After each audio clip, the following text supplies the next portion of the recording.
অনেক ঠকিয়েছো তোমরা দুজনে মিলে আমাকে।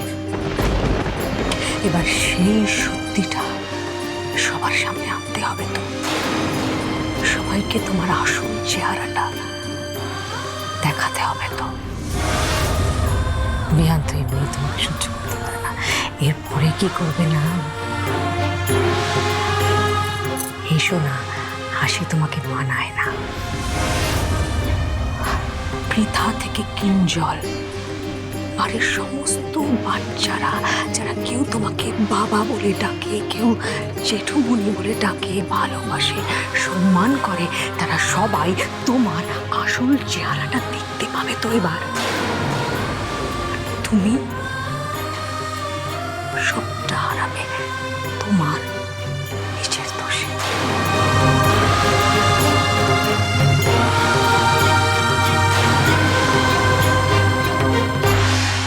আর শোনো, এরপর যদি কম্পাসের কোনো রকম ক্ষতি করবার চেষ্টা করেছো, তাহলে আমাদের চাইতে খারাপ আর কেউ হবে না। এবারে কি তোমার পক্ষে যেমন মুক্তি আছে, আরো কেউ কেউ আছে যাদের মাথা তুমি বিগড়েছো, ঠিক সেরকম কম্পাসের পক্ষেও কিন্তু এ বাড়িতে অনেকে আছে। সবার উপরে আমি আছি। তাই অখিলেশ চৌধুরী, আমি তোমায় সাবধান করছি, কম্পাস ভৌমিকের কোনো রকম ক্ষতি করবার চেষ্টা করবে না। এতগুলো বছর ধরে ওর যা যা না পাওয়া আছে সেটা ওকে পেতে দাও। এই গবেষণা কম্পাস আর ওর বাবার, তার ক্রেডিট ওদেরকেই নিতে দাও। এর মধ্যে আর ঢুকতে এসো না।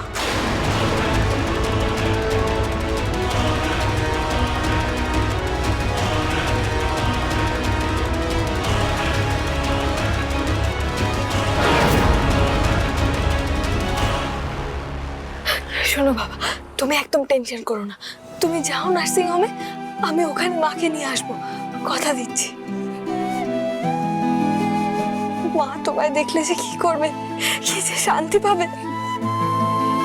আবার আমরা একসঙ্গে থাকবো বাবা, তুমি, আমি, মা।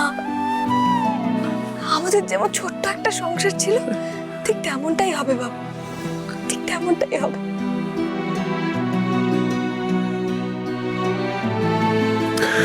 পাগলি মা আমার,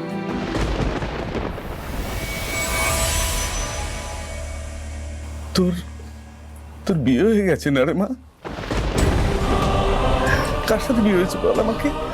আমার সাথে আলাপ করাবি না, বাবার সাথে আলাপ করাবি না? কার সাথে বিয়ে হয়েছে আমি দেখতে চাই তো, থাকি দেখাবি না আমাকে? সে কি, কোথায় আছে সে? সব বলবো তোমাকে, সব শুনবে তুমি, সবার সঙ্গে কথা বলবে। এখন তুমি যাও তো, ডাক্তারবাবুর সঙ্গে যাও, আমি তোমার সঙ্গে দেখা করতে আসবো বাবা।